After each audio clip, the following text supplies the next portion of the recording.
Goku arrived at Roshi Island after years of not seeing his old master, or his old friend Krillin. A couple minutes before Goku had arrived, Bulma arrived at Kame's house. Reuniting with some old friends, she mentions she and Yamcha are not in good terms. And catches up with Krillin and Roshi, then Goku arrives. Once Goku arrives, he mentions how strong both Krillin and Roshi had gotten, and Krillin also notices Goku hasn't been slacking. It's only after that they take notice of the kid on Goku's shoulder. Krillin jokingly says, "Goku, just because we found you in the woods doesn't mean you can go around stealing children." Goku laughs and says, "No, he's my son, his name is Gohan." Bulma asks how old he is. And Goku says he's 5 years old. Chi-Chi wants him to be but before Goku can finish, he feels an enormous power level heading straight for them. Moments before, Piccolo finds himself in a wasteland contemplating his next move, in order to achieve his dream of world domination. If only Goku weren't in his way, out of nowhere he feels a huge power level approaching. After a couple of moments, a weird-looking guy lands in front of him. "Hi there, I'm looking for a Saiyan named Kakarot. Have you by any chance seen him? I'm having trouble finding him." Piccolo says there is no warrior on this planet going by that name, at least not he knows of. He also happens to know the strongest warriors on Earth, and none of them would know who he's looking for. Raditz, annoyed, decides to look for another power level using his scouter, when Piccolo blasts him. Piccolo laughs triumphantly, thinking he killed Raditz, until the dust clears and Raditz is standing there with a grin on his face. He tells Piccolo he'll return the favor, and it will be his end.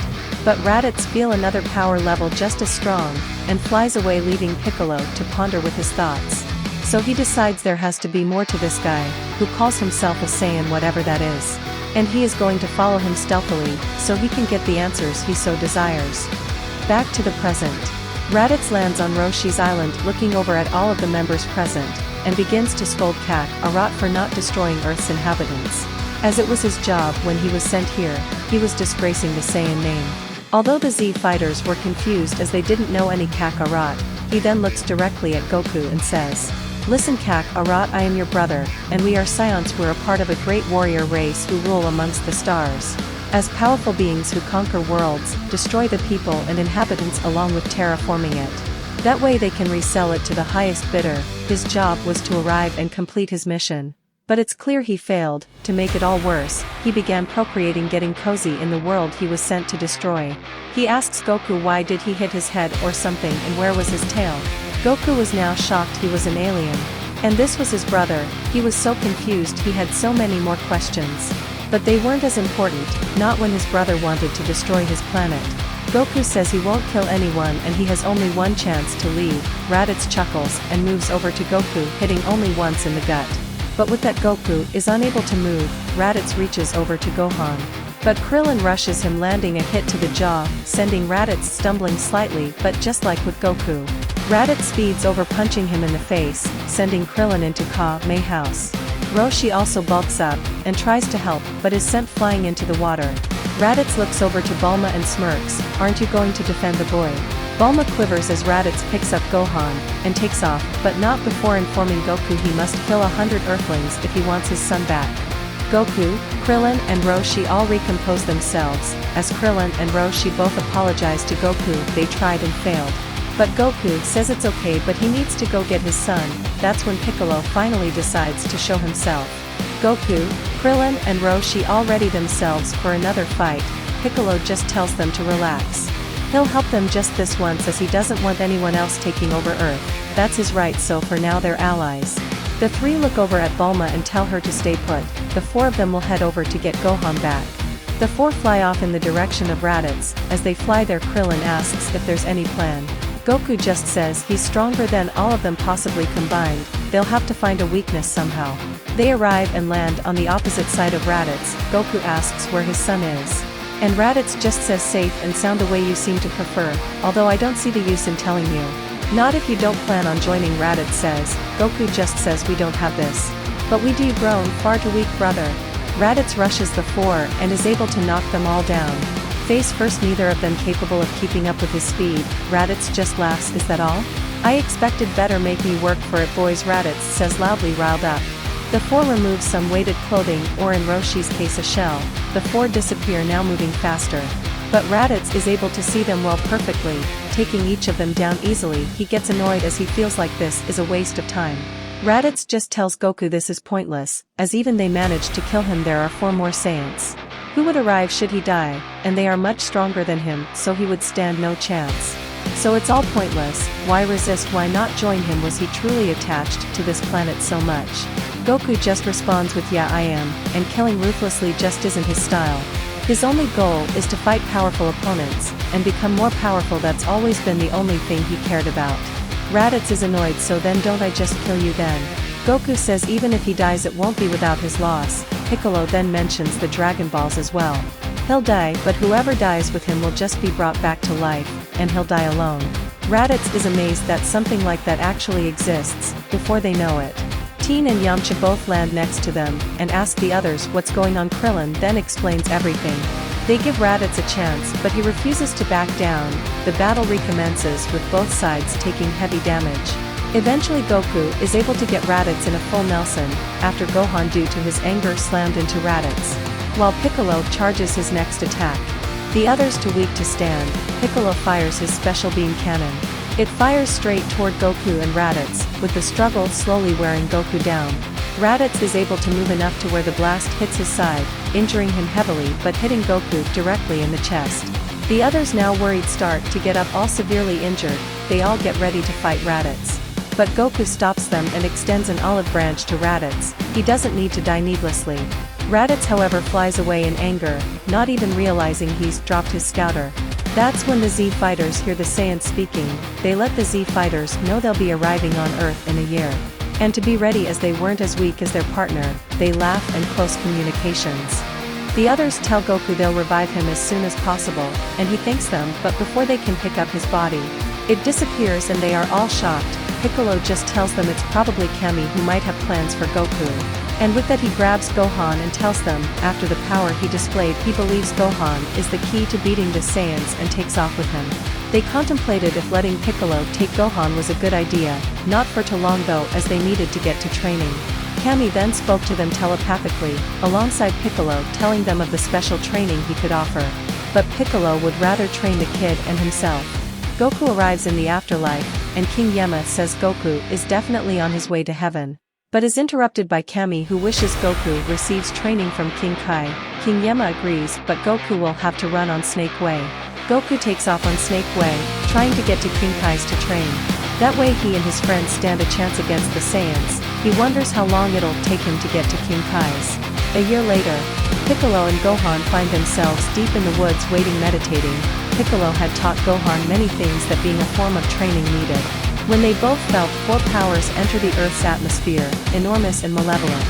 A power extremely close appearing seconds after spooks them, and Krillin hops out, power level higher than ever.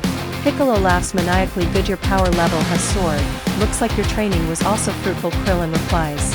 A couple minutes of waiting and Yamcha alongside Teen and Kaiatsu arrive. They ready themselves for a tough fight, but also greet each other happily. Teen acknowledges Gohan and introduces himself to Gohan, who is thrilled to meet another of his father's friends. Roshi also arrives, landing. Having finally gotten over his stubbornness, he learned to fly. Landing on his left and right were 2 new faces, a young girl about Gohan's age and a huge burly man with an afro. His name was Hercule and his daughter Videl. Both had become Master Roshi's students. After some research, Hercule had found out about people using ki. His intrigue was piqued and he decided to visit Roshi. And since his daughter wanted to come along, he brought her to train, and she loves it as much as he does. Teen mentioned how this could get deadly, or rather it was guaranteed. He then asked if they were really up to this. They both nodded their heads. Videl was intrigued by the little boy also there. She introduced herself and he did the same. Chi-Chi, after a long while of deliberating with herself, decided she should join the Z fighters. Chi-Chi lands next to the gang, and says she'll help. Everyone is surprised. She says if Gohan is fighting, so is she. So where are they, she asks. Before they can answer, Raditz power begins to approach them. He was now stronger than he was when he fought them last time. Last time his power level was 1,500. But now it had risen to 5,000. They feel the other 4 power levels enter Earth's atmosphere. After gathering some Dragon Balls, they hid them away. Zarbon and Dodoria are sent to capture the Saiyans. As Frieza is confident they got their hands on some of the Dragon Balls, and he can't afford losing them. Zarbon is able to take on two of the Saiyans, as they had split up between Turles and Tarbell. And Vegeta and Nappa. Zarbon after transforming was able to manhandle all of them. Taking them back to Frieza's main ship, the Z fighters all land on Namek stronger than ever. And Krillin pulls out one of the dragon radars. Bulma figured she'd make them two other replicas. Bulma asks Videl and Chi-Chi to keep her company, the others spread out to find the Dragon Balls. And they can sense all of the evil power levels on Namek, so they know they have to be careful. Krillin, Gohan and Raditz go in one direction. They arrive at a village where Frieza and his two henchmen Zarbon and Dodoria are located. Zarbon kills most of the Namekians. Even after handing them the Dragon Balls, the older Namekian is still killed. But before they can finish off the Namekian children, Gohan and Krillin intervene. Sending Dodoria into the dirt, they fly off with both Dende and his brother Cargo. Raditz in the back notes that Dodoria is after them, so the three decide to stop playing and increase their speeds to the max, disappearing out of sight and returning to Bulma, Chi-Chi, and Videl. They tell them what they saw. Dende and Cargo thank them. Krillin asks for their names, which they give, after introducing everyone. With Goku, Tien, Hercule, and Roshi they were able to get to a village under threat of Frieza's soldiers. With the only warrior Namekian being overwhelmed, they were about to finish him. Until the attack was deflected with ease, Goku appears in front of the Namekian. One of the soldiers rushes toward Hercule, but he's able to easily beat down on the soldier. After making all of Frieza's soldiers eat dirt, the Z fighters greet the Namekians and apologize for everything going on their planet. But like these guys, they are also here for the Dragon Balls, as the ones on their planet have gone inert. As the one who made them is now dead, along with some friends of theirs.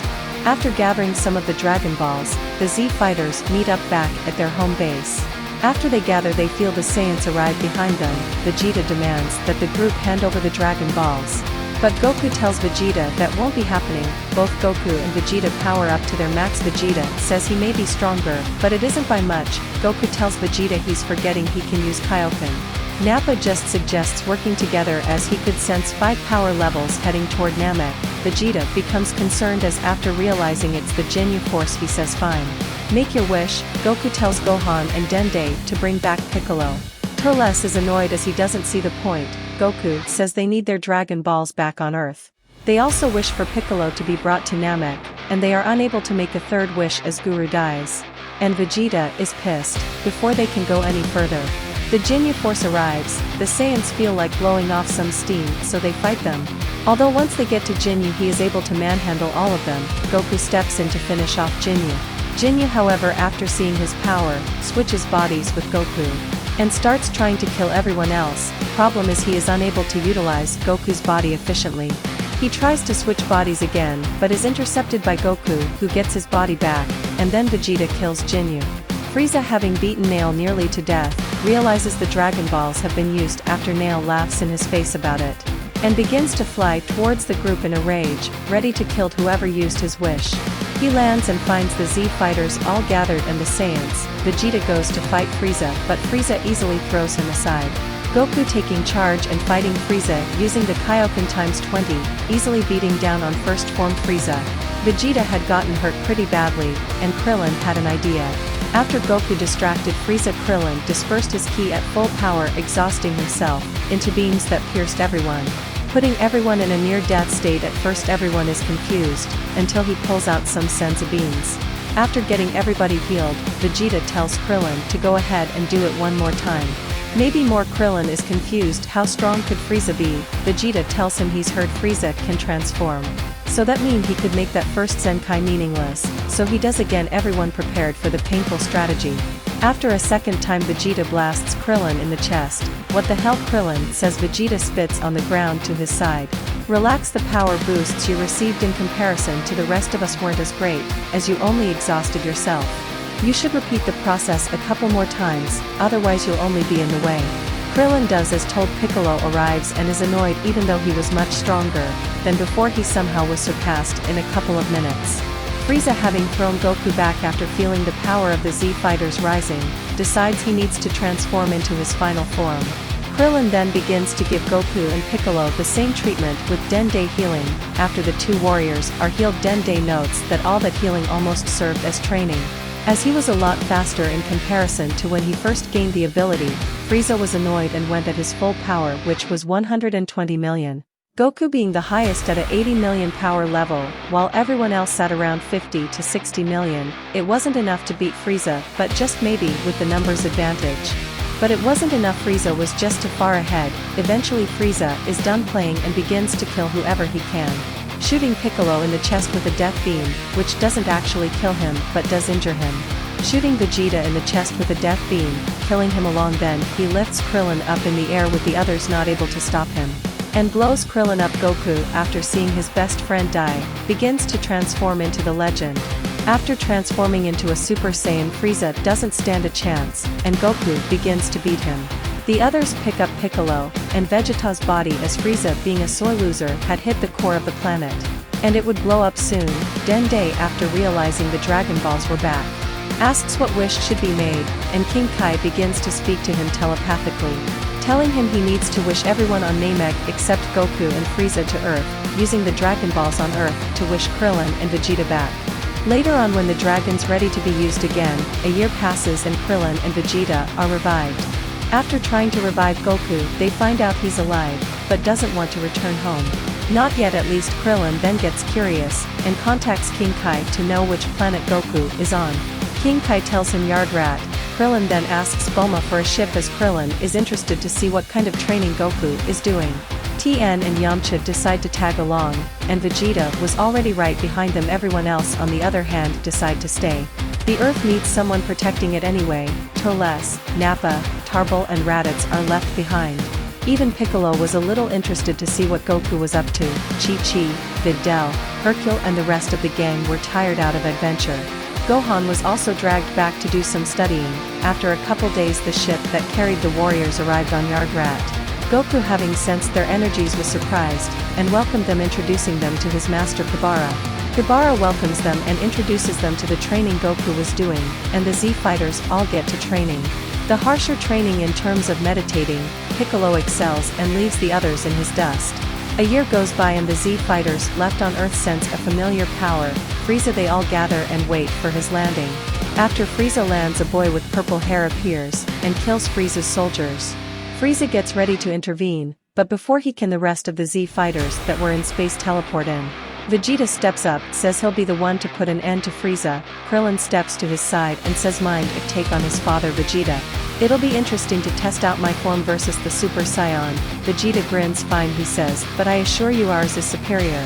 Frieza laughs. Vegeta, a Super Saiyan, and laughs even more after hearing Krillin mention a form. And what, are you a superhuman? Your crew really likes to believe in fairy tales. Sincerely Vegeta, I'm concerned for you, Frieza says in a condescending tone. Both Krillin and Vegeta smirk, both powering up until their power levels skyrocket. Vegeta rocking the golden hair and green eyes. Krillin's have gone gold and the dots on his forehead shine gold as well. Vegeta mocks Frieza, telling him he'll be sending him to early and grave, while Krillin rushes King Cold, who was not ready for the kind of power Krillin was wielding. He tries to talk his way out of it. But Krillin isn't like the Saiyans, he won't bargain. Before King Cold can do anything, Krillin charges up a Kamehameha, instantly vaporizing the tyrant. Frieza, annoyed, tries to blindside Krillin, but Vegeta intercepts him, saying you're fighting me, kicking him downward. And before Frieza can land, Vegeta, using a Gallic gun, destroys him, afterwards joining the others. Trunks, after seeing the Z fighters beat Frieza and King Cold, approaches them and begins to greet them. He says a friend of theirs from the future, although just not yet. He explains everything, including the fact that Super Saiyans weren't enough. Piccolo then says what about superhumans and super Namekians? He seems surprised they existed. Trunks confirms it's true, but they seem to be on the level of Super Saiyan. So he doubts it'll be enough. He tells them they now have a heads up, and has faith they'll all be able to win this time. And lastly, he gives Goku the heart medicine. Goku is happy as he was bummed out the heart virus would be the thing to kill him, but with the medicine he could be a part of the fight. The Z fighters wave the boy who came back in time to save them goodbye, and he disappears. Tien asks what now, how will we go about training? Vegeta then says I have a proposition for you all. How about we train only every once in a while as a group? The more training partners the better. But it will be intense, no slacking, but on the days they aren't training together.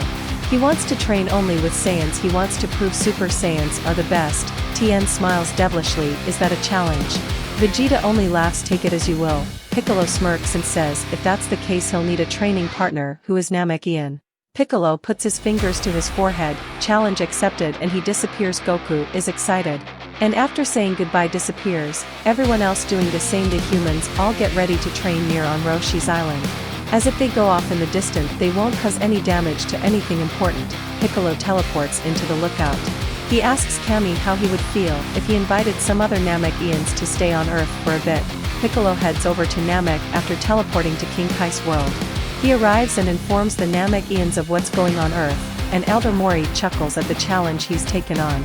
But he's also intrigued at the information on the Super Namekian transformation. Piccolo transforms and some of the warrior Namekians are amazed. Some of them decide it would be worth it to tag along, and they get ready to leave, but before they can, Dende stops them as he wants to go. He wants to see Gohan and Krillin. He's allowed to go and off they go, arriving on King Kai's planet. Piccolo thanks the Kai then heads off to Earth. Arriving at the lookout, Kami welcomes the group. The Namekians are amazed at Earth's similarities to Namek. Once there, Piccolo decides he wants to rectify one thing. He puts his hand on his chest, inflicting some small amount of damage, and begins to pull. Out comes Nail, the Namekian from Namek. Nail looks at Piccolo and chuckles, neat trick, but don't you think our merger served your power? Piccolo and the Namekians begin to train, and Dende is eager to training on his own. Kami then offers to train Dende in his own way, some in combat but most of it befitting the Dragon Clan. With Goku, Vegeta, Gohan and the other Saiyans are training hard, going in and out of the gravity chamber. Raditz is frustrated he has not achieved Super Saiyan, even though they now knew it wasn't exclusive. But even Nappa and Tarbell were struggling and they were elites.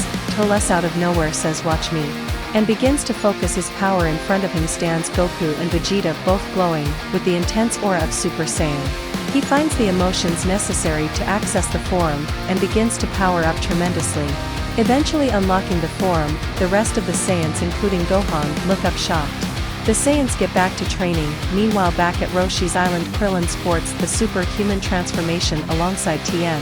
Yamcha on the other hand is struggling on grasping the form. No matter how hard he tries he just can't.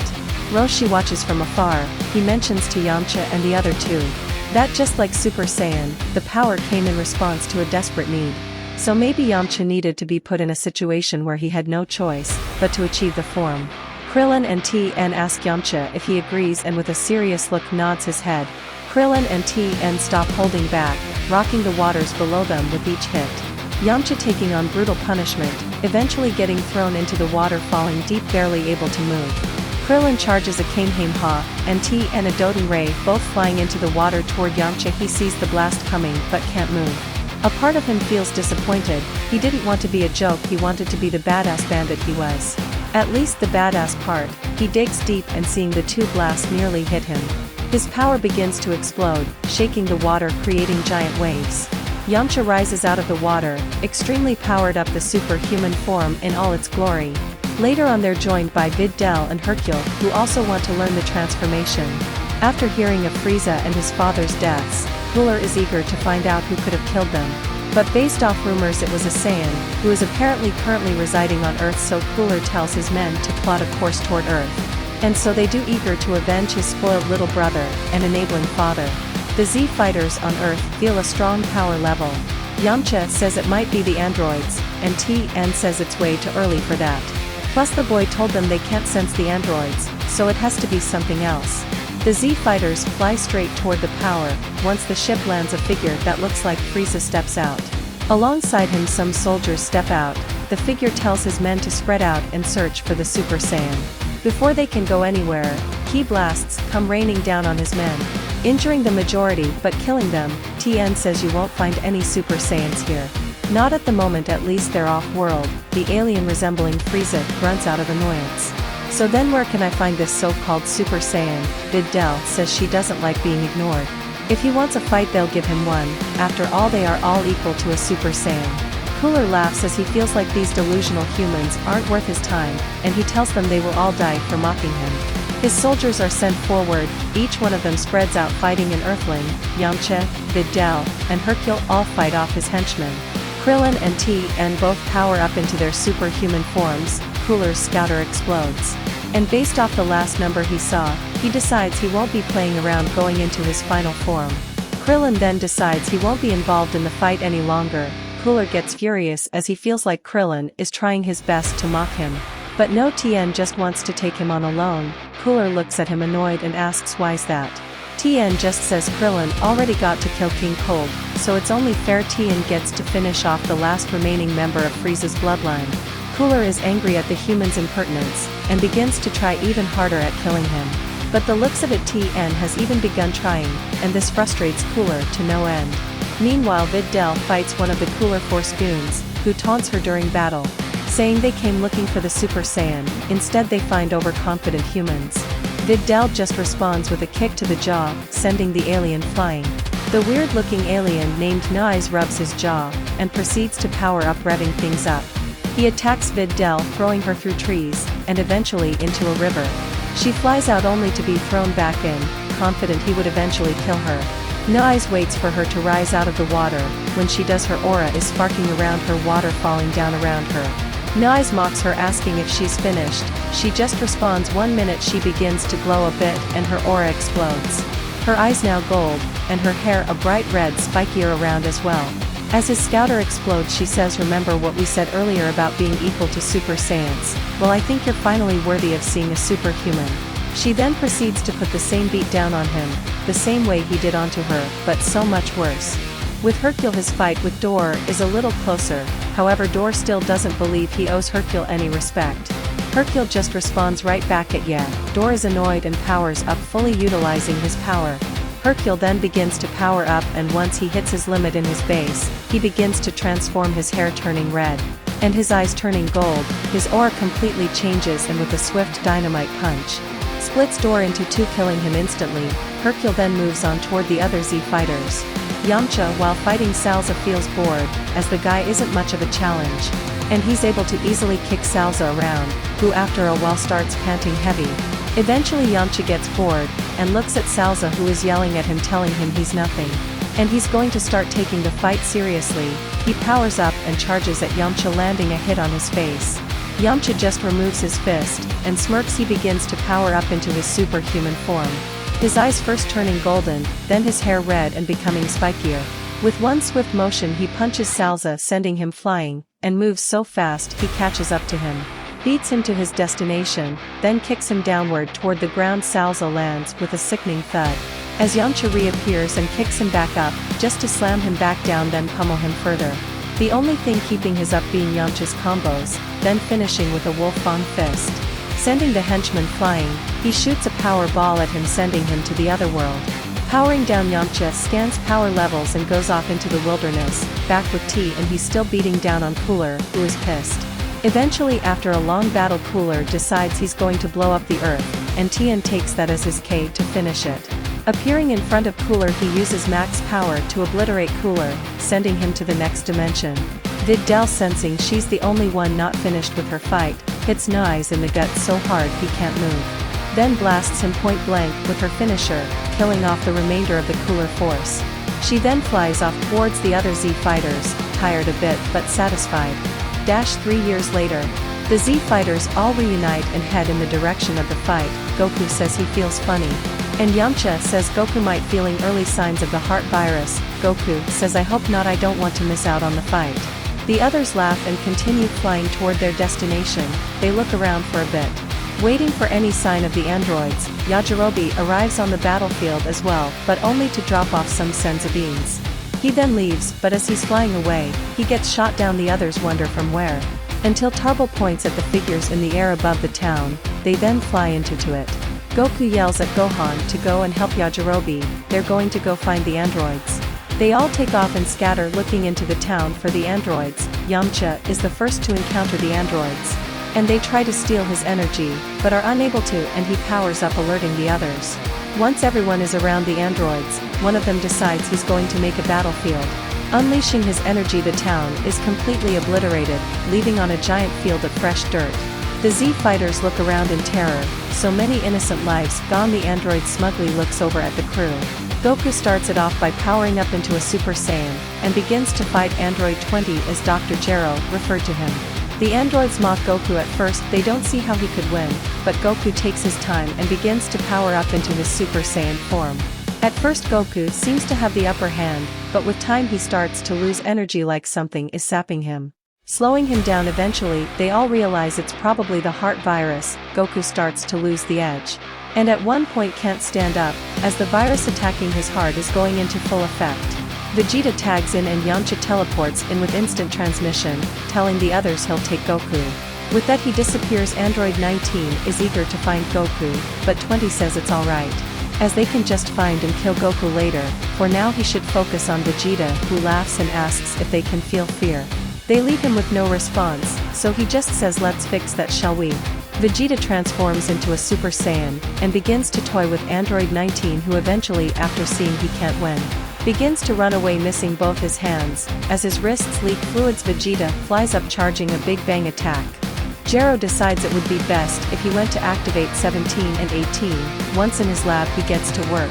But unfortunately Krillin had followed him, and gotten the others over. Gero wakes up 17 and 18. 17 tired of being shut down by Gero.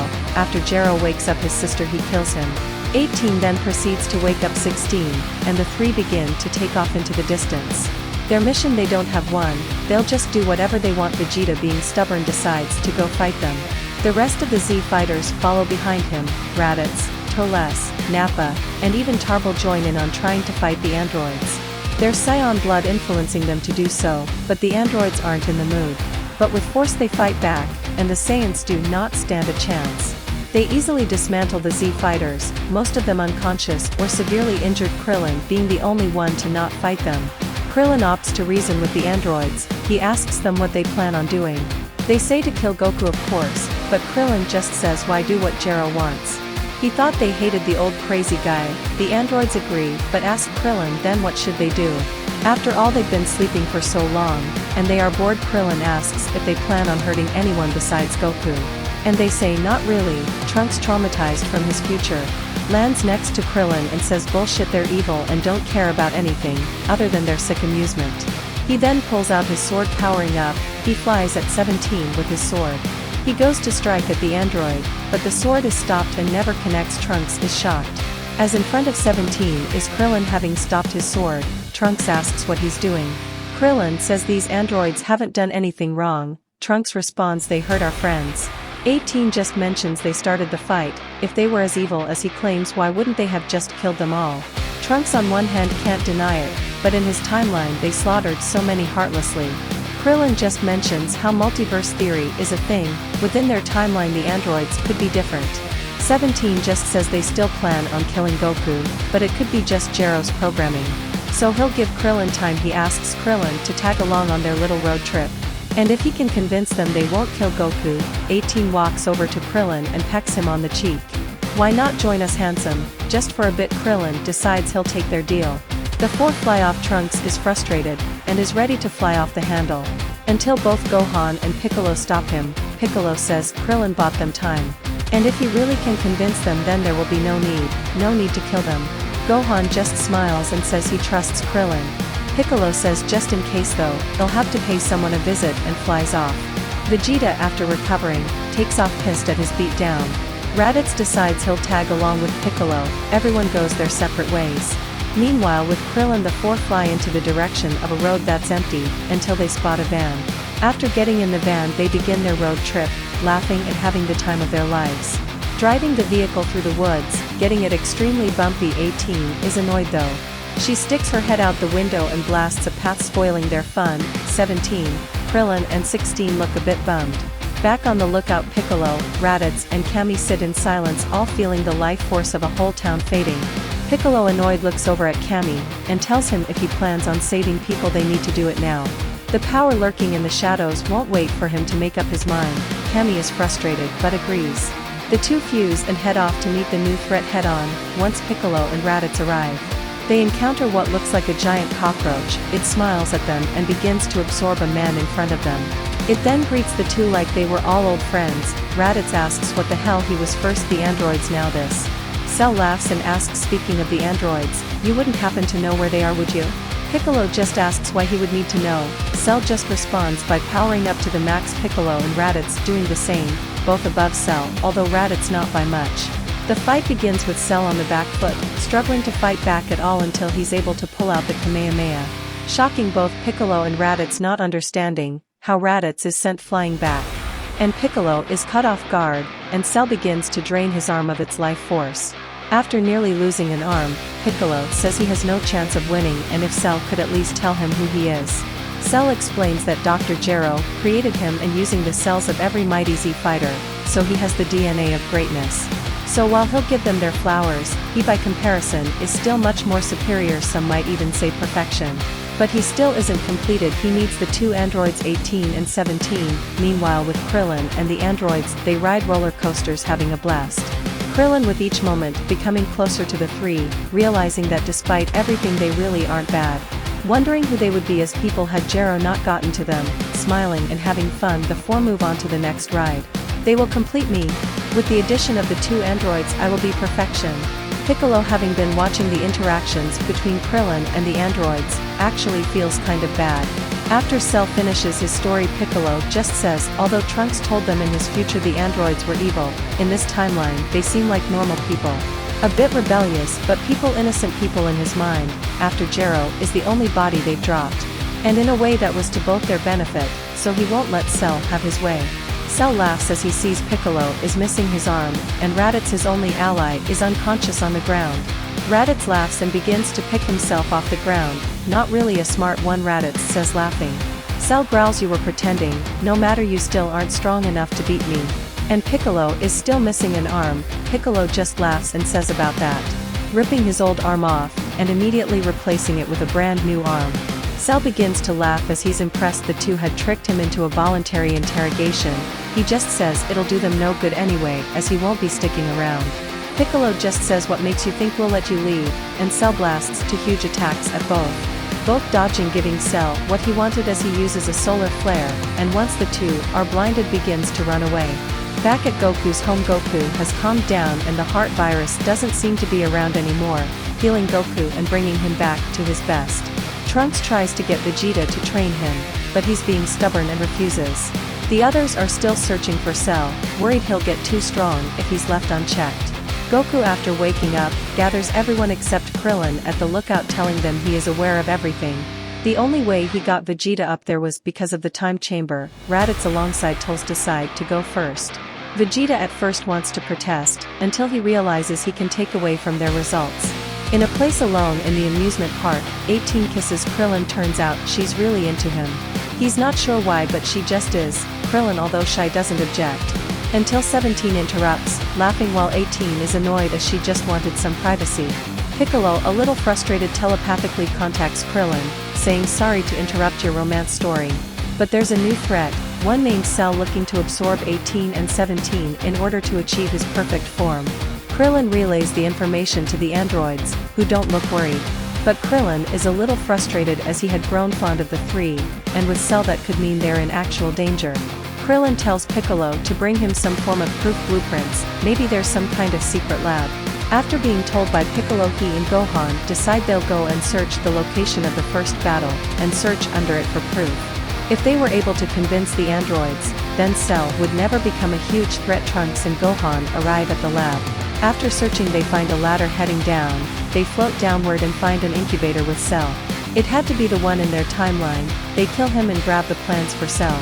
Trunks and Gohan blow up the rest of the lab afterwards, and lock on to Krillin's energy, which is extremely suppressed, and hand the blueprints over to the androids, and yep, a weird-looking cockroach. They all take note of the android being different, when they feel the power creeping up them. Cell the cockroach being appears almost as if he was waiting for his introduction. Krillin, Trunks, and Gohan freak out. Piccolo, after sensing Cell, uses instant transmission and appears in front of Krillin and the others. Piccolo powers up fully, ready to take on Cell, telling Krillin to get the androids out of here. 17, a little stubborn, doesn't see Cell as a threat. Cell begins to power up. And in comparison to Piccolo, it's enormous. 17 now sweating as he sensed Piccolo and he were on par. Trunks also powers up, knowing there's not much he'll be able to do.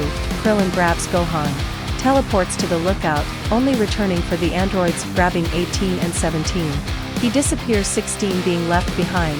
Krillin goes back and teleports him also to the lookout.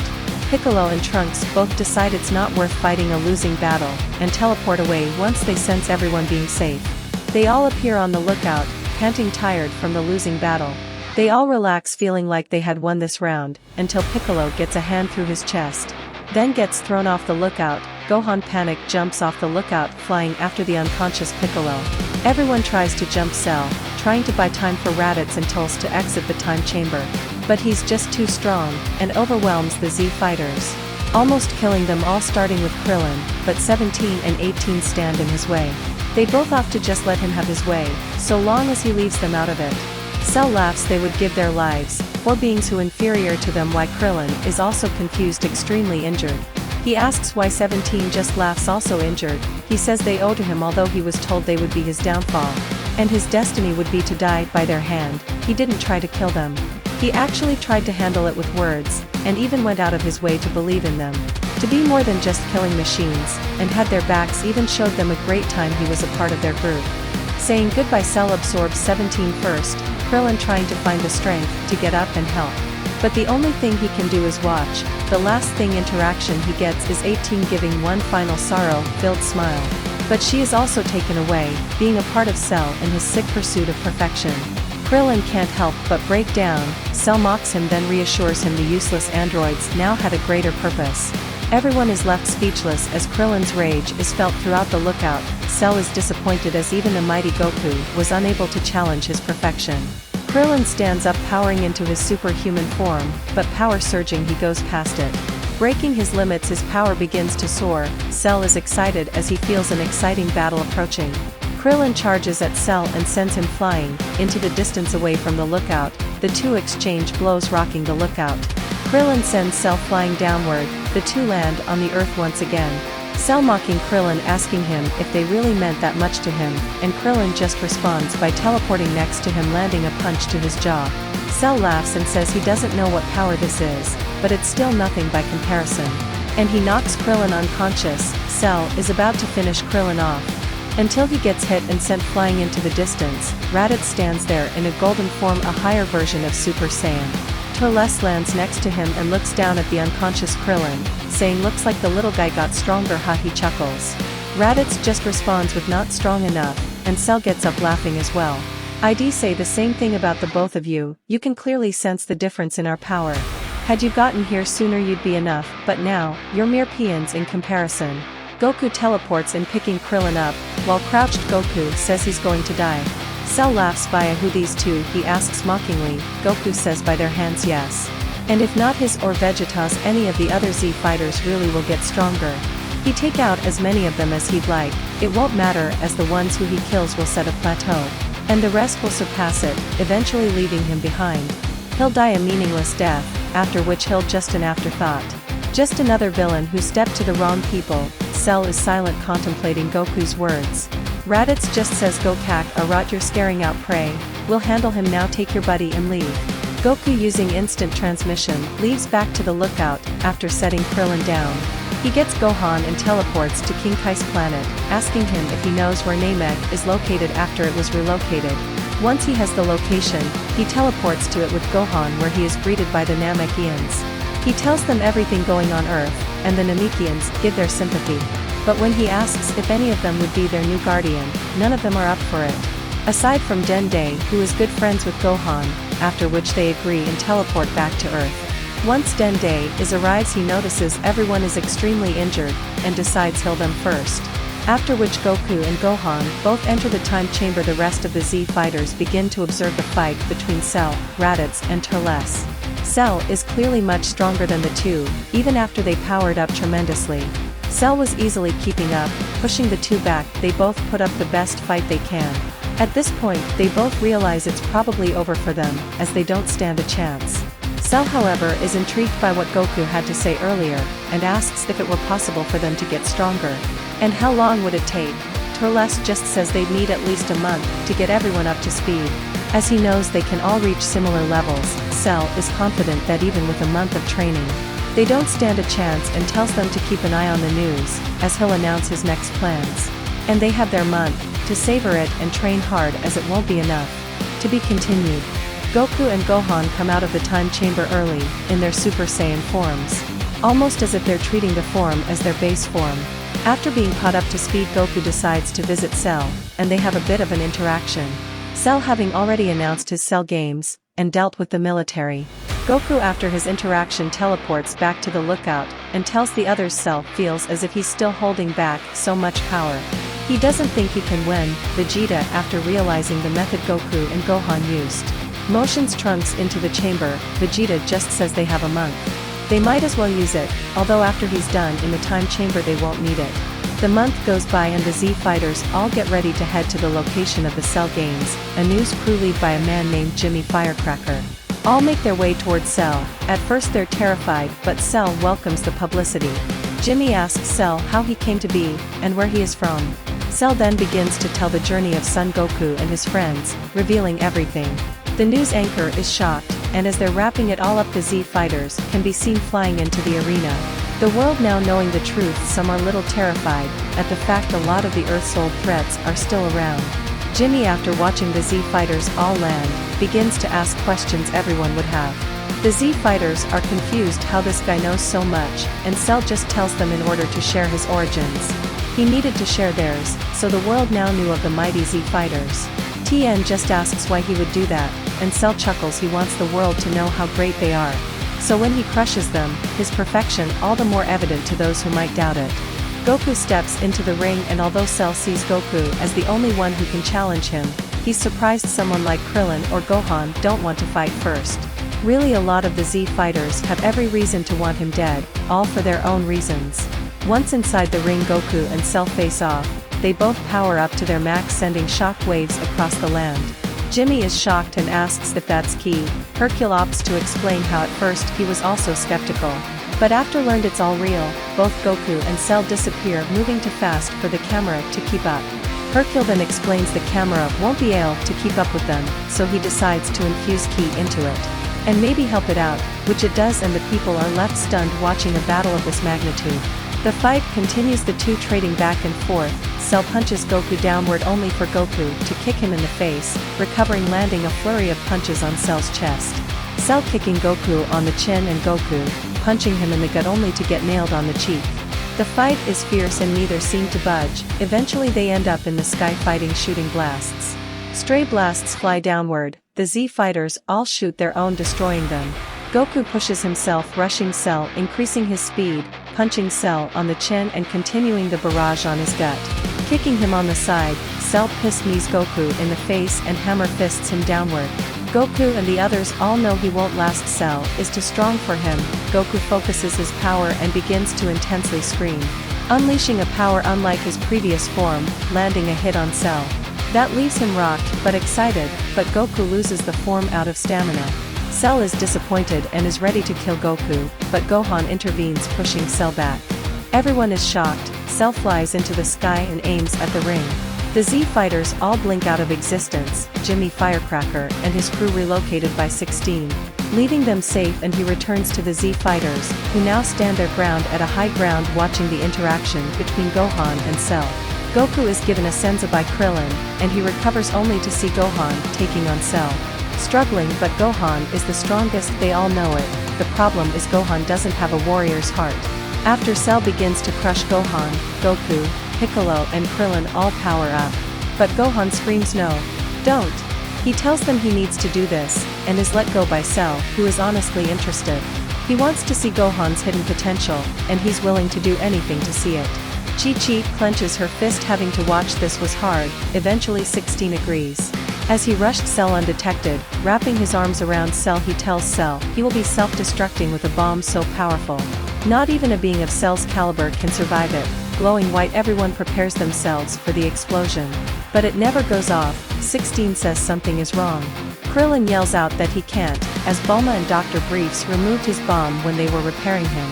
16 is horrified as he realizes what this means. Cell laughs out of sheer relief, and blasts 16 into pieces that scatter, and he even walks up to his head and kicks it far away. Cell then decides if Gohan won't get angry, he'll help him, creating enough Cell Juniors for each Z fighter. Jimmy Firecracker, still reporting everything, screams out that a bunch of little Cell Juniors have been spawned by Cell. Cell then says to his children, those 15 up there are your enemies. Give them pain. Kill them if it makes you happy, Gohan yells no. Hop to it is all that Cell says in response. Sending them to hurt his family and friends in order to bring out his power, the Z fighters all power up fully. Ready to fight for their lives, the little nightmares approaching laughing like they're having the time of their lives. Everyone watches as the mini cells rush the Z fighters. God, they look terrifying, someone watching says. You think they stand a chance? A different person asks. No way unless that kid loses his cool, they're done, another citizen says. We're all gonna die, a panicking man screams. Murmurs are heard throughout the crowd. Back on the battlefield, Goku yells, be careful, they may be small, but they've got Cell strength.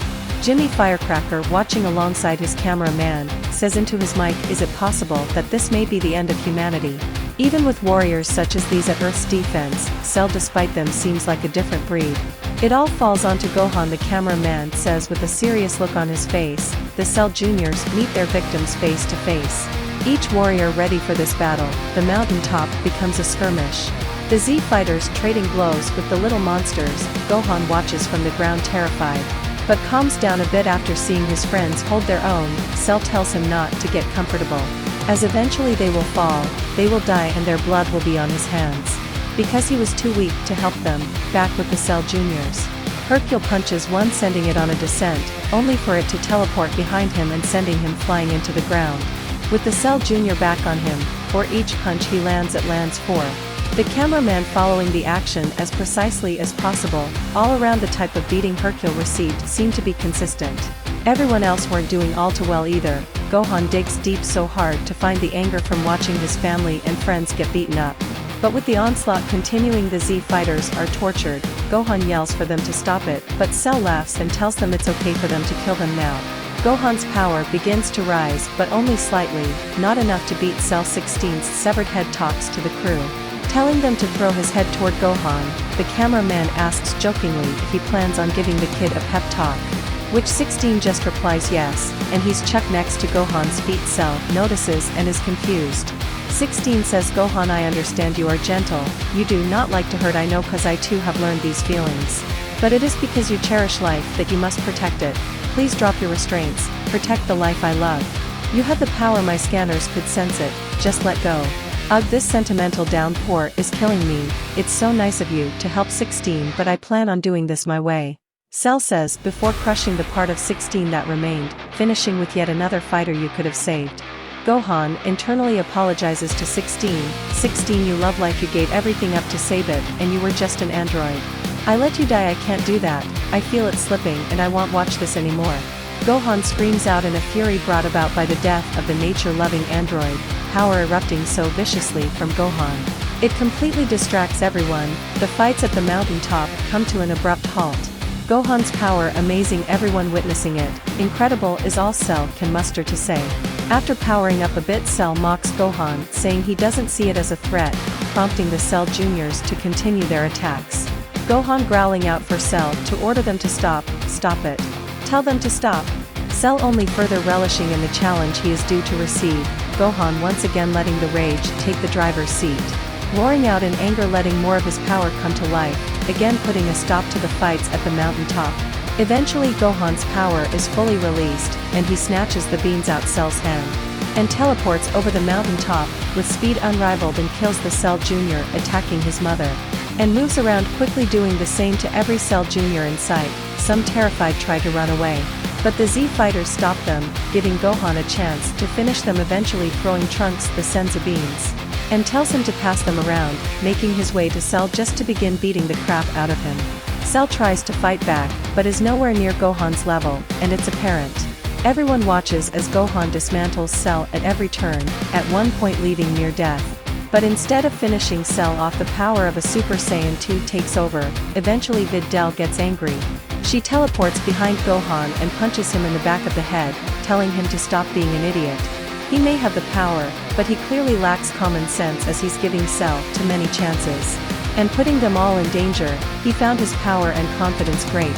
But what good are those things if they wind up getting everyone he loves killed? Gohan's eyes widen, and he takes off flying into the sky, punching Cell in the gut, and sends him flying downward. Videl disappearing back to the others. Gohan hits Cell so hard in the gut he throws up Android 18. Cell desperately goes to absorb her again, but both Krillin and Gohan make a move. Krillin with a Destructo Disc chops Cell's tail off, in his second form is no match for anyone. And Gohan follows it up behind uppercutting Cell, as Krillin disappears with 18 in hand. Gohan rushes Cell again and has an idea, and punches Cell in the gut again. Over and over again until, Cell throws up 17. Cell out of anger says if I can't have them no one can. And goes to blast 17. But Gohan teleports in front of him, and disintegrates Cell. Piccolo says he did it. Cell is completely gone. Everyone starts to celebrate. As Gohan looks up to his friends and family giving a thumbs up, finally the world was rid of Cell. The people who died to Cell are brought back to life, and people celebrate the Z fighters in a way they're celebrities. Since Cell is gone, some of the Z fighters take on students, teaching some people ki and martial arts. People around the world start to learn from the Z fighters, making them some money, merchandise and so much more, so more and more people learn to use ki on Earth. 17 and 18 make their way through Dr. Gero labs. They're not exactly fond of Dr. Gero's work. They finally find a submarine lab and enter it. The androids inside it were deactivated, but as soon as they opened the doors, they were activated. 18 and 17 begin walking around. The smelly and unkept sub looks haunting. 17 notes he's found some notes pertaining to more androids. They both look them over. Android 13, a man who seems old. They continue reading when 18 gets blasted out of the submarine. These androids introduce themselves and claim to be the ones to kill the Z fighters, but 18 and 17 don't seem too bothered. The fight begins and the two androids are no match for the two, eventually getting beaten down. 13 finally makes his presence known. He greets 17 and 18. They confront him on his goals, and 13 chuckles. My plan is to kill any man with power in this world. Sure, Goku as a target is clearly Dr. Gero's programming, but the rest is all him. People with power abuse it, and do whatever the hell they want with it. With me at the reins, the only thing that will matter is character, not what's in your pockets. 17 mocks him. So what makes you any different? Those who you despise oftentimes force their will onto others. The same way you plan on doing, only difference is, they do it with money and other influences. You would do it with the threat of death. Doesn't sound much different to me. And besides, what makes you think we'll just let you? 18 says with a challenging smirk. The two other androids attack shortly after, and are disposed of by 17 and 18 with ease. Being the last one, decides 13 won't be playing around, and takes the pieces from the other two required for his transformation. After the transformation, he declares himself Super Android 13, and begins to attack 17 and 18. The two struggle and are thrown back. 18 is caught in a blast, and 13 appears throwing a point-blank blast. 18 is being pushed back by it. Should it overwhelm her, she would die. 17 tries to help, but is caught and restrained by Android 13. Just as it seems absolutely dire, another figure appears and kicks the attack off 18. She is shocked at who she sees in front of her, and so is 17. Android 16, rebuilt by Bulma, arrived to save the day. 16 then assists 17, and Android 13 is confused. Why were there so many androids who went against Gero's orders? He didn't care, he'd finish them off. The three engage in battle with 13. The battle shakes the landscape, with 13 giving them all a run for their money. With the battle almost over, 13 decides he'll take out one of the androids, but they're too well coordinated. The battle is waged and the old trio are in a weird way having fun, something about the nostalgia. They attack together with a ferocity unmatched. 13 is distraught. I can't lose. The earth was full of evil people, he needed to cleanse it. 16 however offers the idea that not all are inherently evil. Some just want to help and truly make the world a better place. Those are the people we should look to. And with that, the final combing efforts of the trio, they destroy 13. They catch up with 16 and get going to find more androids just in case. They'll get rid of all of Gero's work. Bojack arrives on Earth with intel that the remnants of the Saiyan race are here. They all spread out, feeling out the power levels around Earth. It wasn't hard to figure out where they were, and who they were, as they were apparently famous. Bojack commanded his crew to find them, and take care of them. His crew fans out all over the Earth, looking for the Z fighters. Funny enough, they see some sort of tournament going on, in which they are participating. They arrive. They slowly get the attention of the Z fighters. After they get to an area where their battle can take place, they explain that they plan on taking over the universe. However, they can't do that with all these remaining Saiyans around, so they're here to exterminate them. The battle begins with the Z fighters losing, being thrown around. In terms of numbers, the Z fighters outnumber Bojack and his crew, as there are only 5 of them. And the Z fighters had 15. Bojack was amused until the Z fighters all transformed. Now jumping the Bojack crew, even if they had a very small lead with the numbers advantage, they didn't stand a chance. But Bojack decides that's enough playing around. Every one of the Bojack crew members transform as well.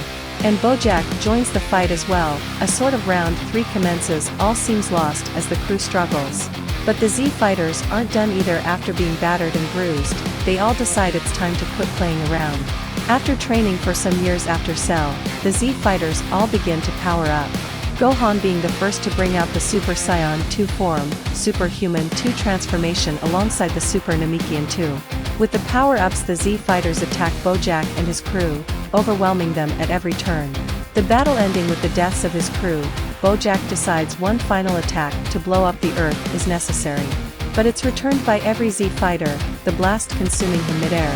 Months after fighting Bojack, another threat arrives on Namek. The Z fighters are warned and take a trip to Namek. Once there, they are told the story of Slug, a Namekian who wanted power, and was so obsessed with it he would do anything to get it. Slug was back to take revenge on the Namekians, ready to take over the planet. Slug was attacking and taking out the Namekians who struggled. He was surprised there were Super Namekians. But they weren't strong enough to oppose him. He was wreaking havoc on Namek. Goku was informed by King Kai first, then he told Goku he would inform his friends. Goku using instant transmission to arrive on King Kai's planet. Then afterwards arriving on Namek, and he finds the ruins of the tyrant's pursuit of power. Goku then looks for his power level. After regaining his youth using the Dragon Ball, Slug took to threatening the remaining Namekians. Goku arrived in front of him. He greeted him, hearing stories of the great Super Saiyan, although he didn't really see him as a threat. Goku asked why he was doing this, and Slug just said the Namekian race was destined to rule, the same way Frieza did, but the race had become weak.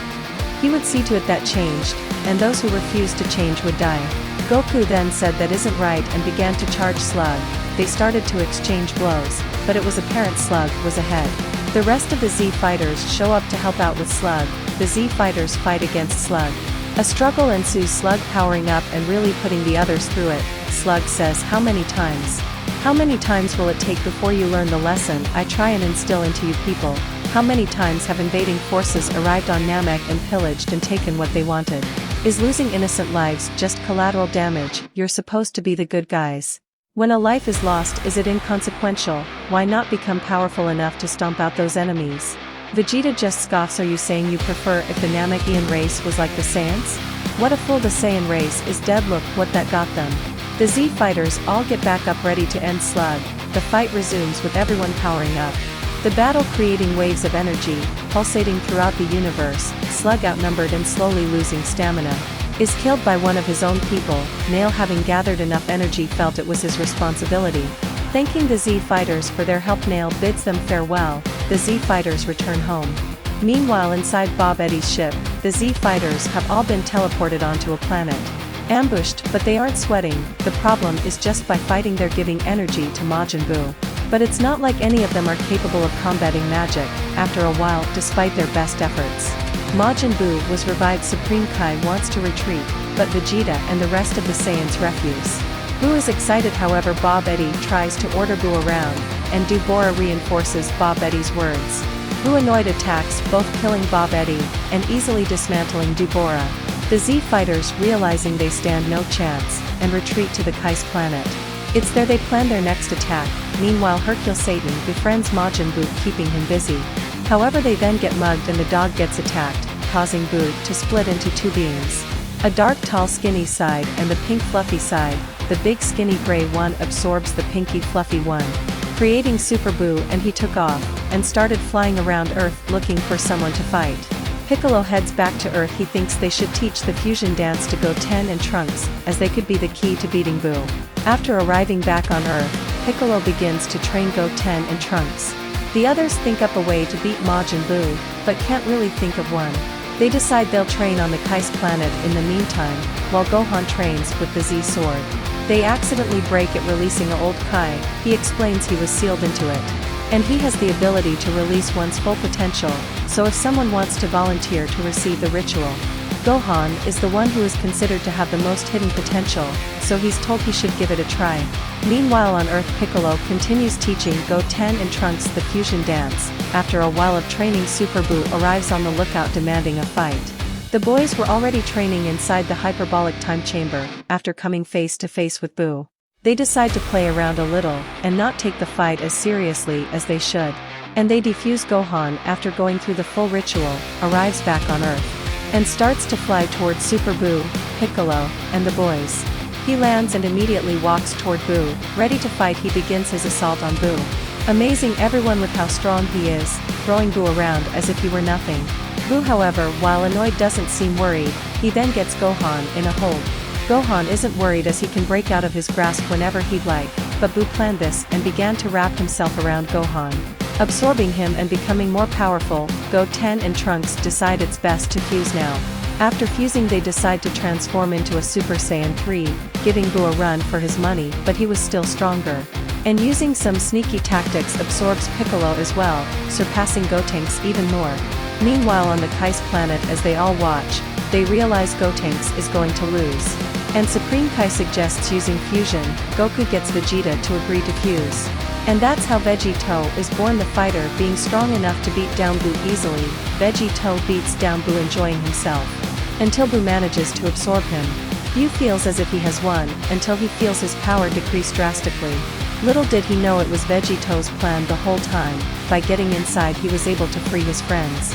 Vegeta, annoyed after Buu begins attacking them inside, pulls out a fatter version of Buu. Once pulled, they all get launched out, leaving them back outside.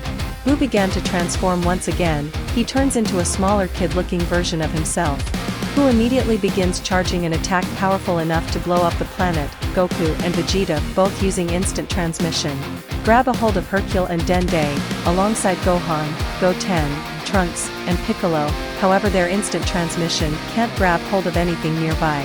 Thus Supreme Kai appears, taking them all to the world of the Kais, Earth being destroyed behind. After realizing what's happened, everyone is worried, although not all is lost, as Namek's Dragon Balls exist. They then feel Majin Buu traveling the universe, destroying any world he comes into contact with.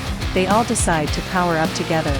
Catching Buu's attention, he teleports to them. Goku and Vegeta decide they'll all take turns fighting him.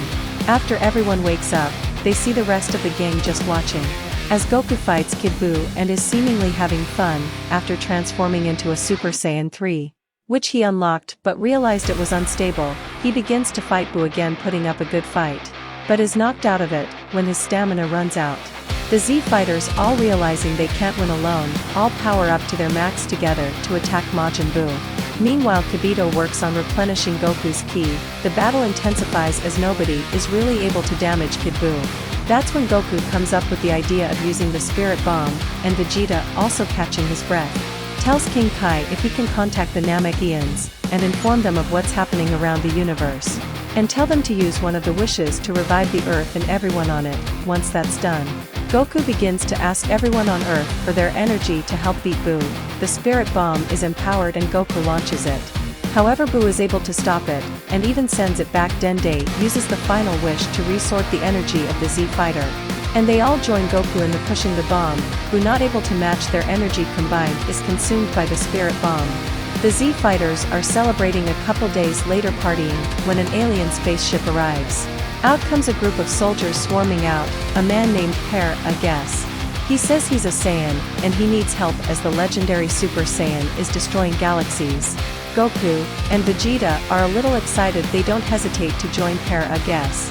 The rest of the Z fighters all get on the ship. They make their way onto a new planet, Vegeta, one for the prince to rule. Vegeta is looking over to Tarbell to get his reaction. He seems on guard as well. He wonders what's going on. After arriving on the planet, Per, I guess, explains how on his planet he was able to get the Dragon Balls. Prince Vegeta could have everything. That bastard Frieza had eliminated the Saiyan race, but now he could have them back and rule over them once more. Vegeta and the rest of the Saiyans look seriously at Per, I guess. You'd possibly be endangering everything. They now carry the Saiyan pride and strength, without the flaws of the past. The Saiyans then were ruled over with an iron fist. Sure, but they weren't exactly good, Raditz says. Per, I guess, interrupts him. So what you're saying is leave them dead. History moves on and the Saiyans' time came. Reviving them might not be the best idea. Toles says after Guess throws his tantrum, as an elite even I don't think it's a good idea Nappa says. Kato looks over at Prince Vegeta, and the Saiyans that's it enough father. Go use the Dragon Balls to revive the Saiyans, I'll handle these so-called warriors if they won't help. Kato begins to power up while laughing maniacally, the others feel as if they should stop Guess. But Kato's power is unique and amazing somehow, making Gohan's power up against Cell seem like a joke. Terrifying they become mesmerized by it, forgetting their mission. To stop Guess, finally the Z fighters all look on as Guess makes his wish, Almighty Dragon. Rise grant my wish. Out comes a dragon never seen before, black and scaly my name is Exodus state your wish and I shall grant it. Bring back the Saiyan race and planet Vegeta. Guess shouts, state your second wish. Give me back my youth. Wish granted. Farewell the Dragon Balls of this planet scatter, shooting through the skies. Everyone looks over at Kato, Krillin asks if they should have done something? But Goku just answers it's hard to say, I feel as if maybe the Saiyans deserved a second chance. But that might just be me wanting a challenge, from warriors that can grow just like me. Kato grabs his head and struggles screaming as green energy pours out, almost as if he's trying to fight it. Guess steps out from his spot, pulling out a device on his hand. Squeezing it shocking and control Kato's power, he commands Kato to attack. Hold nothing back, Vegeta just scoffs for Guess this is more important than his son. Guess glares at Vegeta, the Saiyans are the reason he did all of it. He wants them dead, to suffer and with Kato's power and command he'll do exactly that. The Z fighters are celebrating a couple days later partying, when an alien spaceship arrives. Out comes a group of soldiers swarming out, a man named Guess. He says he's a Saiyan, and he needs help as the legendary Super Saiyan is destroying galaxies. Goku and Vegeta are a little excited they don't hesitate to join Guess. The rest of the Z fighters all get on the ship, they make their way onto a new planet Vegeta. One for the prince to rule, Vegeta is looking over to Tarble to get his reaction. He seems on guard as well, he wonders what's going on. After arriving on the planet, Guess explains how on his planet he was able to get the Dragon Balls. Prince Vegeta could have everything, that bastard Frieza had eliminated the Saiyan race. But now he could have them back, and rule over them once more. Vegeta and the rest of the Saiyans look seriously at Guess, you'd possibly be endangering everything. They now carry the Saiyan pride and strength, without the flaws of the past. The Saiyans then were ruled over with an iron fist, sure but they weren't exactly good Raditz says. Guess interrupts him so what you're saying is leave them dead, history moves on and the Saiyans' time came, reviving them might not be the best idea. Toles says after Guess throws his tantrum, as an elite even I don't think it's a good idea Nappa says. Kato looks over at Prince Vegeta, and the Saiyans that's it enough father. Go use the Dragon Balls to revive the Saiyans, I'll handle these so-called warriors if they won't help. Kato begins to power up while laughing maniacally, the others feel as if they should stop Guess. But Kato's power is unique and amazing somehow, making Gohan's power up against Cell seem like a joke. Terrifying they become mesmerized by it, forgetting their mission. To stop Guess, finally the Z fighters all look on as Guess makes his wish, Almighty Dragon. Rise grant my wish. Out comes a dragon never seen before, black and scaly my name is Exodus state your wish and I shall grant it. Bring back the Saiyan race and planet Vegeta. Guess shouts, state your second wish. Give me back my youth. Wish granted. Farewell the Dragon Balls of this planet scatter, shooting through the skies. Everyone looks over at Kato, Krillin asks if they should have done something? But Goku just answers it's hard to say, I feel as if maybe the Saiyans deserved a second chance. But that might just be me wanting a challenge, from warriors that can grow just like me. Kato grabs his head and struggles screaming as green energy pours out, almost as if he's trying to fight it. Guess steps out from his spot, pulling out a device on his hand. Squeezing it shocking and control Kato's power, he commands Kato to attack. Hold nothing back, Vegeta just scoffs for Guess this is more important than his son. Guess glares at Vegeta, the Saiyans are the reason he did all of it. He wants them dead, to suffer and with Kato's power and command he'll do exactly that. Tarble asks why revive them then? It doesn't make any sense. Guess says of course it does I wanted to be the one to kill them all, and with Frieza gone it will be done. Kato attack. The Saiyan engulfed in green aura speeds towards the Saiyans, Guess walks away. Shooting the planet's core on his way out, his ship flies away without anyone noticing, too busy focused on Kato. We need to destroy the jewelry all over him, it's a part of the device controlling him. Kato begins to lay waste to the Z fighters, his power rising.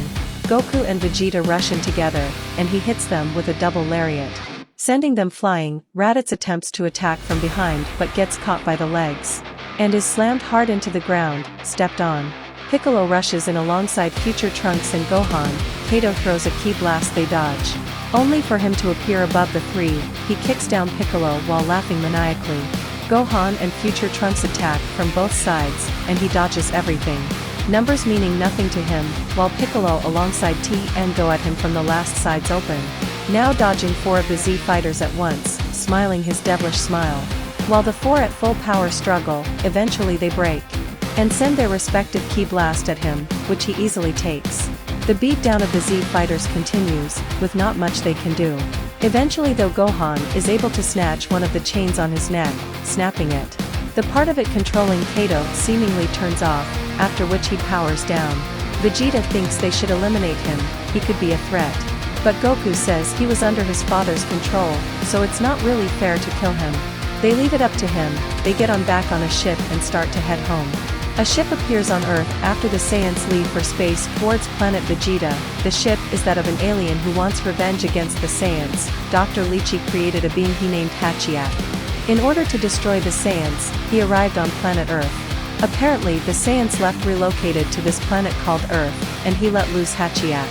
It started attacking Earth's people. Some of Roshi's and T and students show up and tried to combat Hachiak, but it was too strong in comparison to them. One of the students was cornered, about to die, until a young boy came to his rescue. Goten, Trunks and Marin all landed in front of the Turtle Hermit School and Teen School. The martial artists are confused. Who are these kids? Goten says Goku is his father, Trunks says Vegeta is his, and Marin's is Krillin and 18.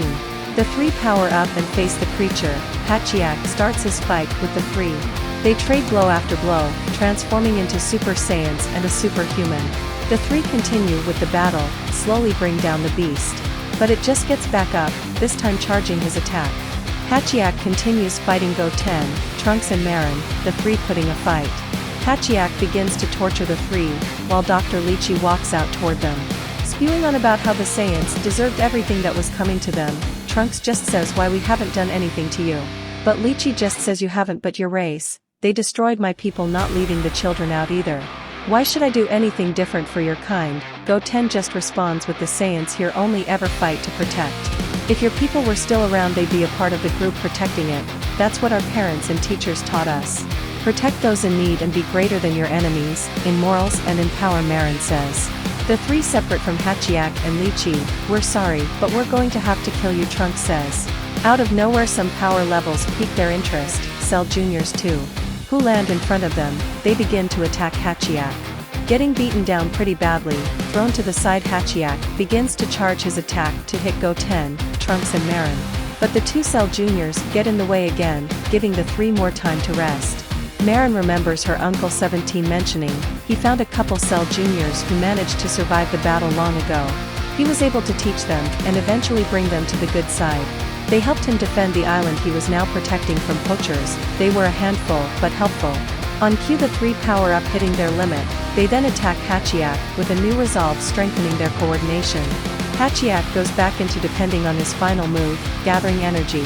Goten charges up a Kamehameha, Trunks a Gallic gun and Marin a Kamehameha as well. The 3 launching their attacks, which combine into one that clashes with Hachiak's. Eventually, after a long strenuous battle, they win, finally the Earth being at peace. After a couple of days they arrive. The Saiyans are all confused as to how they're back. King Vegeta, gathering his troops, begins to get ready for battle. As even though they are back, once Frieza finds out, he'll come back to finish the job. However, as he says that a group teleports in, among them a man who is the spitting image of Prince Vegeta, and among them as well a man who Bardock realizes has to be Kakarot, alongside him his eldest son Raditz, which he says out loud. Goku just responds with, my Saiyan friends call me that, but ever since I landed on Earth I've gone by Goku. Bardock is in shock alongside King Vegeta. The Saiyan survivors begin to explain everything. King Vegeta suggests going back to the old days, which makes Vegeta angry as he has a family. and has changed and thinks the Saiyans need to as well. They got out from under the foot of a tyrant and want to take over his position. Unfortunately, this leads to a battle between the Z fighters and the Saiyans. However, they're all leagues above the Saiyans, and quickly put them all in their place. Bardock asks Goku and Raditz if he and their mother could visit their new home, to which they agree. Giant Goku's mother introduces herself to his family. Meeting her grandchildren, she asks if she can stay on Earth with them. She would just visit planet Vegeta here and there, and they agree. The Saiyans for the most part are hesitant to change their ways, but Vegeta as Prince is able to convince them. Especially after sharing he and the other Saiyans' lives after planet Vegeta was destroyed, highlighting that when a Sai has more to defend, their power rises to new heights. If they want to become Super Saiyans, they need to find something more to care about. Not just the fight, but some worth more than the fight. Vegeta tells them the way to the Super Saiyan transformation. Afterwards, Bulma suggests doing business with the Saiyans. With Capsule Corp tech, they could make leaps and bounds with their training. Afterwards, they head home. Somewhere in the other world, a being born of all the madness and evil nature from damned souls, making a creature made up of only evil. Janemba was powerful, and had thrown the afterlife into a mess.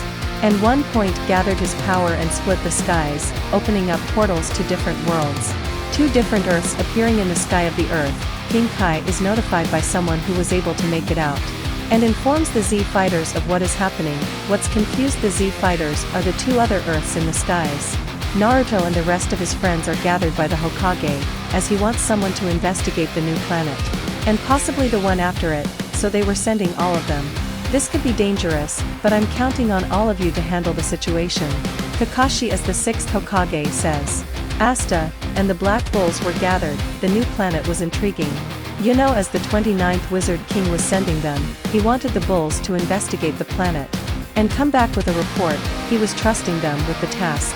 He would send more people, however they were preoccupied as the dead had risen, and a lot of their previous enemies had come back. However, they were still dead, and they had no chance of going after the one who caused this. The 2 other Earths as well were being sucked in, past what looked like shattered glass. Almost as if someone had broken a piece of reality. They needed to stop this being.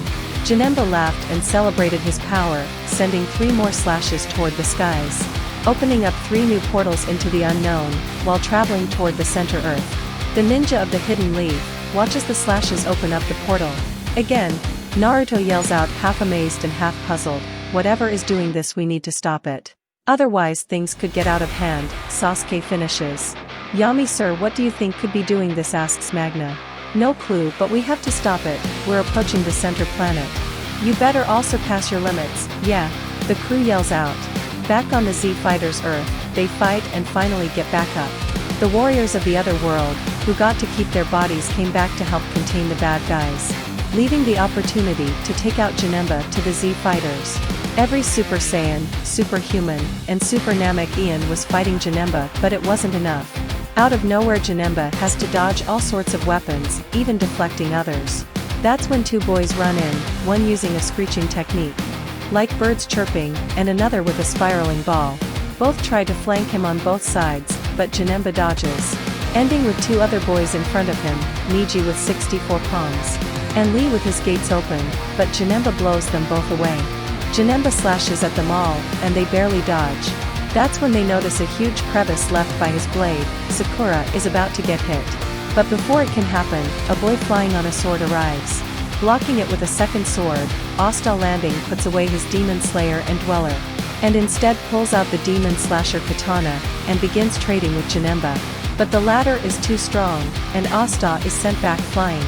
And the rest of the bulls arrive, a fireball and a lightning bolt hitting Janemba, who laughs excitedly. Piccolo asks who these people are.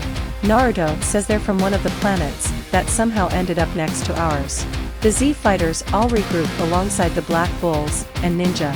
Before they can re-engage, 4 more figures arrive, 3 boys wielding katanas, and a little girl, who then sharpens her claws, and her form changes a bit, to that of someone stronger. And right after them, a boy with pink hair, a girl in armor with red hair, a blonde girl, a blue flying cat, a shirtless guy, all looking directly at Janemba. No worries citizens, we are here to take care of this monster. Please back away to safety, Urza says to everyone else.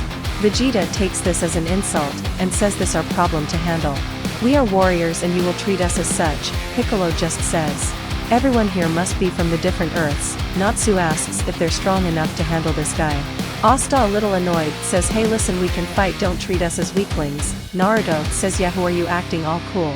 Tanjiro, being the well-mannered boy, says, "I'm sure we can all fight him together. It's our common enemy, no?" Goku enthusiastically says, "Let's do it," and the Z fighters power up. The demon slayers are confused alongside the ninja and wizards. Asta takes this as his cue and tells Liba it's time, and goes into Devil Union. Naruto, excited by everyone, takes control of Kurama's chakra, Kurama telling Naruto to not let anyone outdo him. Everyone rushes Janemba, who is still giving everyone a fight. He outmaneuvers everyone. For a while he's beating down on them all. Eventually he starts to power up, shaking the planet. And once he does, he speeds toward the heroes, slashing as he dashes past them, killing Sakura, Zenitsu, Lucy, Happy, Gray, and Charmy. Although fate manipulation, however, saves Gray and Charmy. "My fate manipulation spell saved these two, but the others?" Vanessa says. Natsu, after seeing Happy and Lucy die, goes up to Vanessa and yells, "Please, can't you use that spell on them as well?" Vanessa somberly explains that's not how that works. Her spell, when it was created, originally required her to have a strong bond with someone, and that's how her fate manipulation cat worked. Krillin tells Natsu it's alright, based on his reaction. Where they're from they don't have Dragon Balls. Natsu asks what he means. Krillin then explains the Dragon Balls, and everyone who lost a friend feels a sense of relief. Janemba begins to go on the attack again. Piccolo suggests those with sword training take the lead on this one, and everyone will work around them, thus Asta, Yami, Tanjiro, Zenitsu, Inosuke, and Sasuke all take the lead. As the others attack with openings left by the sword wielders, Janemba slowly starting to struggle. He begins to be overwhelmed, Asta using his flame magic infused with Liba's anti-magic, and Yami with his dark cloaked blade slash at Janemba's sword, cracking at Tanjiro, Inosuke, and Zenitsu, giving the sword their own attacks leave it at the brink of useless. And Sasuke infusing a Chidori to his blade destroys it. Now Janemba is stuck going hand to hand with the rest. The rest of the group lays a beat down on the monster. He tries to catch some pattern, but he's fighting too many experienced foes, and thus just can't keep up. Eventually he's overwhelmed and gets a combined blast by the Z fighters, ending his existence. Turns out it was Boy who was corrupted by the evil key. And after defeating him in the Janemba form, he was brought back. The check-in station was alright, but the parts of the universe that were shattered would remain that way. As the nobody could fix it, Zeno is the god of the universes within his realm. These tears lead to other realms, therefore he couldn't fix them. Not that Shin would inform Goku and his friends of Zeno. Shin arrives congratulating the groups. Those who are foreign to the Z world are confused as to who this is. Shin then explains his position in the universe. He also explains that the tears in reality are permanent. The Earths are staying there. Unfortunately they couldn't do anything about it. Goku is excited as he wants to see what all these new fighters can do. Naruto says, "I'll take you on, old man." A couple of hours later, the Z fighters explain to the group of ninja and magic knights that they use chi, and not chakra, magic, or breathing techniques. And said groups also explain how their powers work. Goku then challenges anyone to fight him. Asta, Naruto, Inosuke, Sasuke, and Natsu all gladly take him up on the offer. Although after realizing they were outnumbering Goku, they tried to make it fair. Although Goku just says, "You'll need to all work together to land a single hit on me." They all charge at Goku, and he dodges and weaves at them effortlessly. Naruto using Shadow Clone Jutsu, and tries to distract Goku. Although it's not much of a problem for him, Asta and Inosuke both rush at him from both sides, expertly swinging precise swings at Goku, but his experience and strength being too much, he eventually throws both back. Natsu jumps in the air using his Fire Dragon Roar. Goku responds by using his Kamehameha, pushing Natsu's attack back, and surprising him. Leaving an opening for Goku, Sasuke attacks with Taijutsu, but Goku is leagues beyond him. Eventually the spar ends, as Krillin informs them Gohan has returned with the Dragon Balls. And the dragon is summoned. The ninja, wizards, magic knights and demon slayers are amazed. Gohan makes the wish to revive all those killed by Janemba, and Shinron does so. The crew stay a bit and Goku explains their battles, and how strong their enemies were. And the others do the same. Gray is most fascinated with the Room of Spirit and Time. Asta, Magna and Luck all have the same idea. And all simultaneously ask if they can train them, although Luck mostly just wants a fight. Lee also asks politely, especially since he can't use chakra. Vegeta notes that training Lee would be the most interesting as he isn't as attuned to chakra. Goku however says true, but Asta is in a similar camp, but absolutely no magic or martial arts training. He's more of a swordsman. Even the demon slayers have some hand-to-hand combat abilities.